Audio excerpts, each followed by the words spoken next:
If you are using property managers on your rental properties or single rental property, you have a property manager who's managing the company, and for whatever reason, it is just not working out anymore. Either they're just a bad property manager, or the communication drops off, or you don't like how they do things, whatever. You have the option as the owner, and quite frankly, the right, and you should do this, to hire a new property manager. So, what does that process look like? Like, I have people all the time ask me, okay, well, I want to get a new property manager. Like, where do I find one? What happens with that? Like, what is that process? So, I have hired and fired property managers several times. Property managers, in my experience, tend to have a bit of a cycle. They can be great for a long time, and then they're not. They can be great, and then they're not. So when they hit that not so great time, I've had to replace them because, if you have not heard me say this before, a bad property manager will likely cost you so much money, you have no idea. It can be into the thousands and tens of thousands. I'm not exaggerating about that. It is imperative you work with a good property manager. So, at first sight of trouble, so you're thinking, okay, I need to hire another property manager. Really, kind of two parts of this. How do you find another property manager, and what's that actual process for switching them over?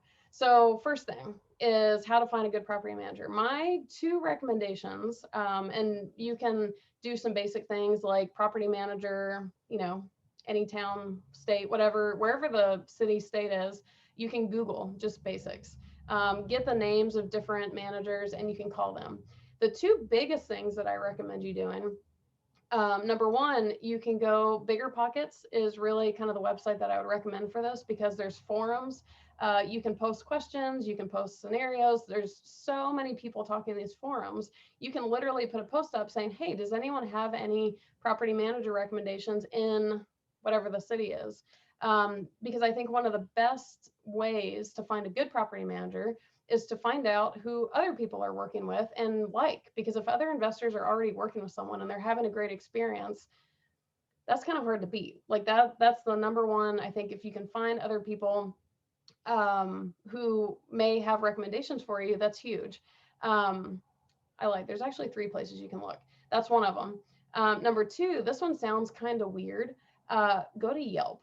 And Yelp is an interesting dynamic in the property manager field, but I don't think Yelp is good for telling you who the bad ones are, but I think Yelp can be incredibly insightful into telling you who the good property managers might be. And there's not really going to be a ton of property managers listed on Yelp. It's not really a company that is like overly Yelpable, if you will. But one thing that I have seen with Yelp is if you do find a property manager company on there and they have a 4 to 5 star rating, that speaks volumes because there's two kinds of people who are going to leave reviews for a property manager on Yelp: the owners, the investors like yourself, and the tenants. That's huge. And if tenants who notoriously bash everything, like typically the only tenants who are leaving reviews about things are leaving bad ones, like if maintenance never got fixed or whatever.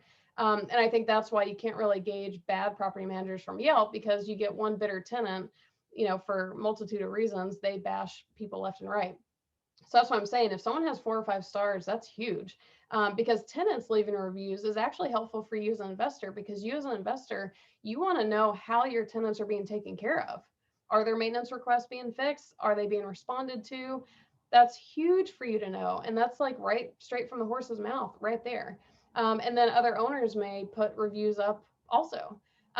So a 4 to 5 star review on Yelp, I think, is huge. Again, I don't think you can say that company is bad because of bad Yelp reviews, because it's really hard for property managers to maintain good Yelp reviews. That's why it's so impressive if somebody does have one. And then the third source that I almost forgot about is you can also look up, the acronym is NARPM. It's the National Association of Residential Property Managers. That is the, just like the name says, National Association. So, oftentimes, not to say all, but oftentimes the best property managers are affiliated with that.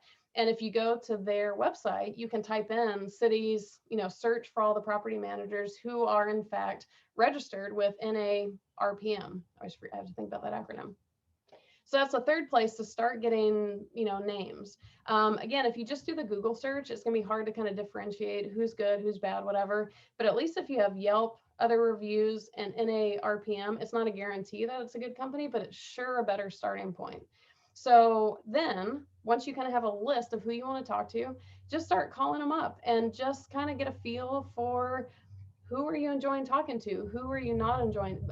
Guaranteed, this sounds dumb, but one of the biggest criteria for me is who do I enjoy talking to? Because the whole relationship with a property manager is communication. So if you're already not really enjoying the conversation during the interview, you're probably not going to enjoy your working relationship. So just start talking to them, find out what their fees are, find out, whatever, and go with, not to sound all hippie about it, but like go with who you feel best about. I would not personally dive into, oh, well, they charge a 6% monthly fee and this person charges 10. I better go for 6. Don't base it on that. Like, you do want to look at the overall fees. You don't want a property manager who's nickel and diming you. But if a really high quality property manager is charging 10% instead of 6%, I guarantee you that money's worth it. Trust me. Like, go with it. So that's how you can get a list of property managers in the area, talk to all of them, and decide from there.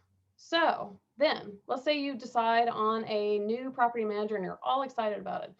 How do you make that transition?